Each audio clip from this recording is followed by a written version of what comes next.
We are finally here. This is the Pixel 6 Pro. I'm on the front-facing camera right now, and you know I got to start it off like this for every real camera test, but this one's actually special because on the front-facing camera of a Pixel, we finally have 4K video recording, and you know that is what I'm going to be using this entire time. We're going to dive into the photos and the videos and all of that stuff, so let's go ahead and get into it. You know, in all of my excitement, I even forgot to do this. It's Joshua Vergara. What's going on, everybody? All of the photos, well, basically, all of the photos and videos you're about to see in this piece are taken on the Pixel 6 Pro in this real-world camera test.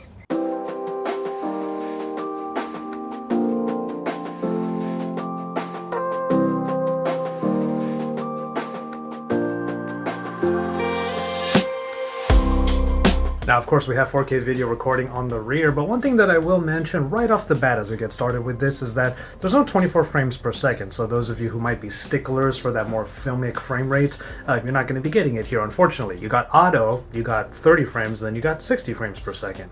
But I think one of the main stories here when it comes to the video modes is that those stabilization modes return, and they actually do support 4K video recording, all except the active mode, which kind of makes sense. It does need to crop in to really stabilize things as much as possible. It's something we've seen on pretty much any smartphone, so when you get to the very active super stabilization mode, well, yeah, 1080p there. Did you notice something with that rear camera? HDR net is definitely working because I was using the wide angle camera, which is not going to be as powerful as the main sensor, and also I had the light over on the side, so I had this large shadow over here on my right side of my face. But the HDR was actually compensating for all of that, allowing for a more evened out photo, or rather video in that case. So you can see here on the front-facing camera, maybe the HDR net is trying to do its work on here, but the front-facing camera will obviously be the most underpowered of all of the different lenses or sensors here on the Pixel 6 Pro.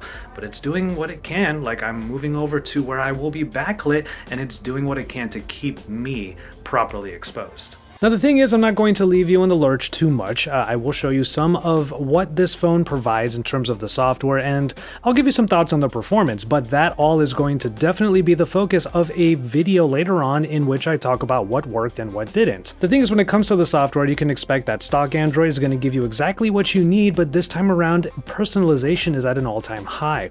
It's because of what they call Material You. Up until this point, we've been able to show the home screens, and as you can see, I'm starting to customize things. I'll dive into that in a little bit, but you can see that I have my folders here, all the stuff that I would normally put in the dock. We have our app drawer, and then over on the left side, we have, of course, Google Discover, set up in such a way that is pretty easy on the eyes, and I'm scrolling up and down here to show you this 120 Hz refresh rate screen. Obviously something that will come in very handy not just for everyday usage, but for gaming as well. And on the note of performance, when it comes to Tensor, there is still a lot for us to actually know after using this phone on the daily.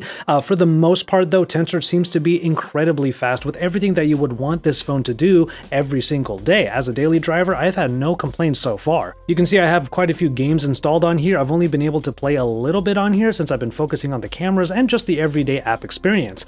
I will say though, in Genshin Impact, which I've only played a couple of times so far, I haven't been able to get like perfect performance on it by maxing out all of the settings, but that's something you would expect to do on a gaming phone anyway.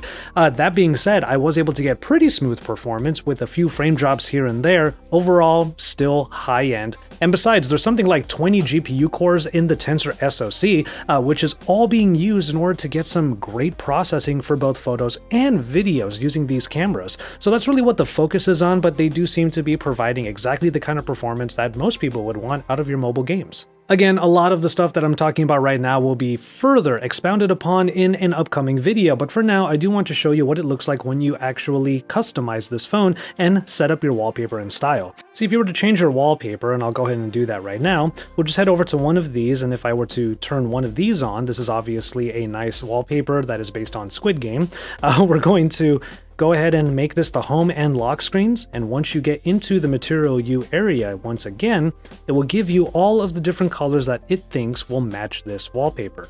So probably something a little bit more to the green side. I think yellow would be pretty obvious because that's what most of the ground is. You can have some fun picking different wallpapers and throwing it on here, really customizing this phone, and you can get various types of colors depending on the wallpaper, but if it's a little bit too simple, you might just get one choice. You can always go over to basic colors and change things up from there, but that's going to be obviously up to you. Speaking of colors, let's get back to the real-world camera test where I'm showing you all of these various pictures that I took across this particular day out with Isa, just having fun with these cameras.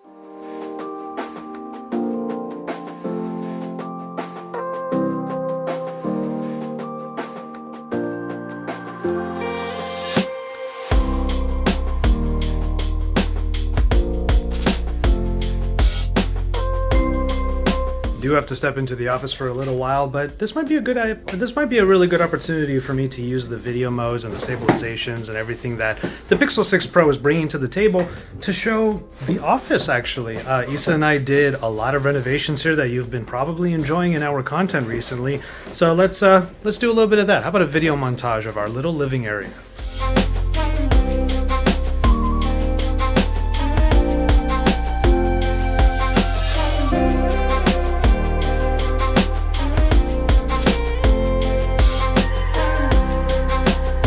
Check out this table that we have here. This is going to be filled with old phones, basically ones that I'm not using anymore, but yeah, that's going to be the display. And you can see over here that we have ourselves a couple of throwbacks, not only the Pixel 5, obviously, but also check out this 2XL. Obviously, that is a skin up top, but yeah, old Pixels being filmed by the new Pixels. How meta can you get?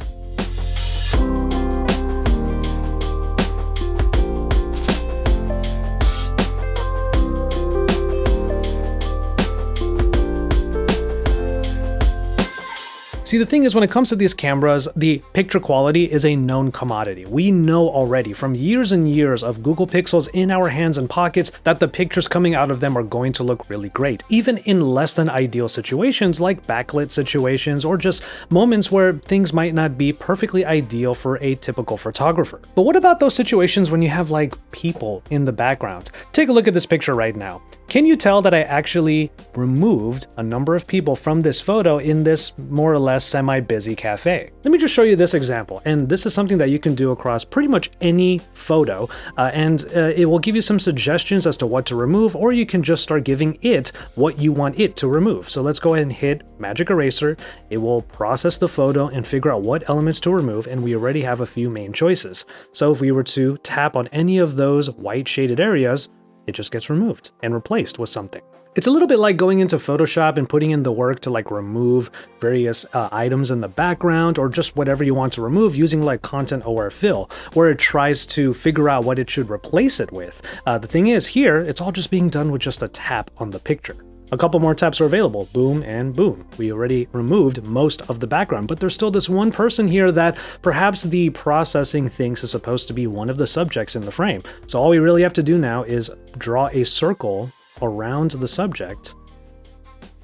It will think about what is there and boom, remove them. Now, when you think about it, it might seem just a little bit scary that it's that good at removing those items. That's not to say it's going to be perfect in every scenario. Here's another funny example. We have Isa in the background here getting ready for her camera vlog test. Make sure you hit the link to watch that video that's appearing above and is found in the description below. But if I were to edit this, one thing we can do immediately is just blur the background. That's one thing that you can do. Just hit the portrait mode and then it's just going to be me there. But alternatively, if I were to turn that off, go to Magic Eraser, it's yet another example of when you circle around a subject, it will think about what to remove and boom, it's all gone. You can already see in the photo that there's like a level of smudge that's there. So if you look really closely, you'll be able to know when Magic Eraser was actually used. But then again, for most social media applications, more casual ones, I think that this is one of those tools that might come in very handy. A quick thought on another feature that has been introduced in the shooting experience, that would be the white balance slider.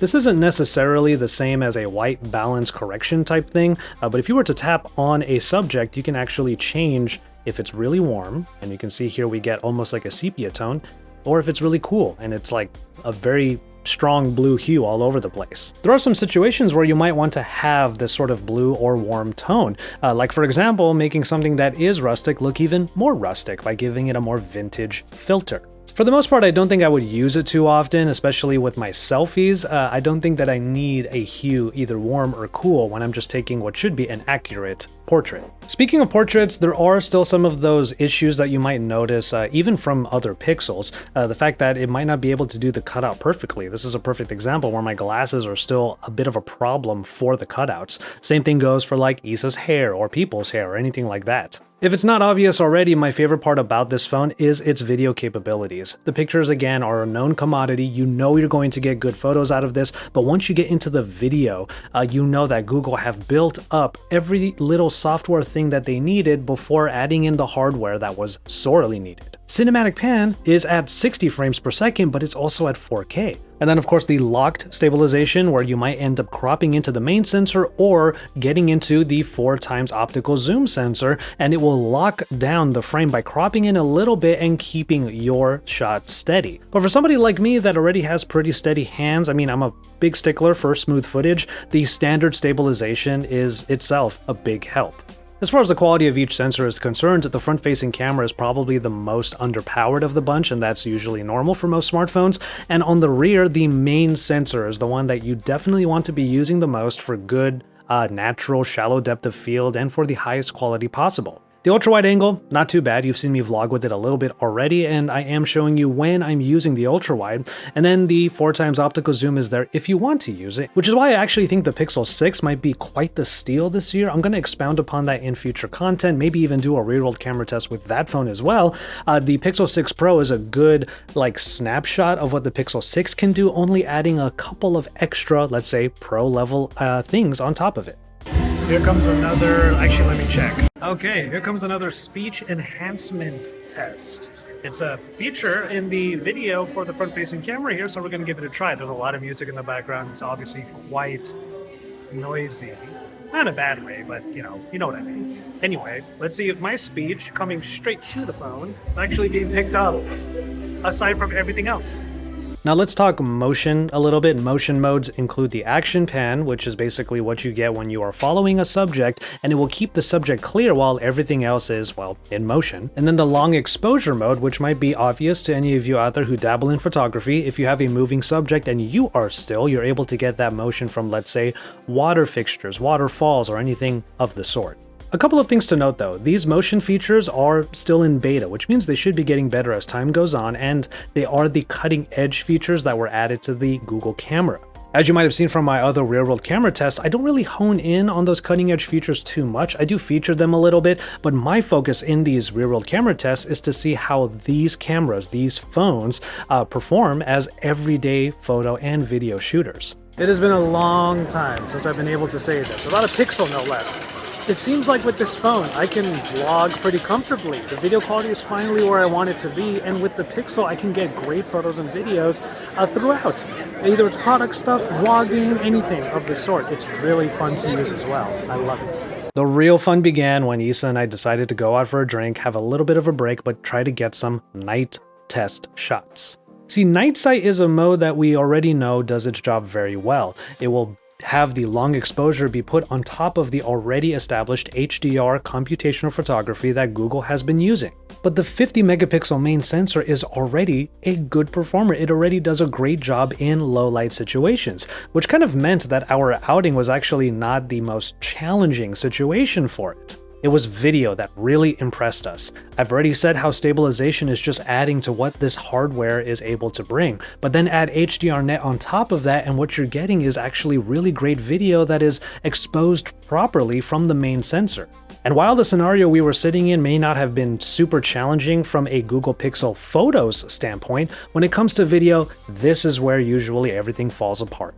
But look at the footage we were able to get. There's some obvious dips in quality once you go to the ultra-wide or to the zoom sensor. But with the main one, that's really something that I could find myself using on the regular, even in these challenging situations. I feel like I'm just saying how much better the video is, so I thought once we got back into this office, I should try to show you what that increase actually looks like in real time. So I dug out the old Pixel 5. Okay, for context, there we are with that one light. This is the only light that I have on right now, and that's even on the lowest setting. And then here is Issa.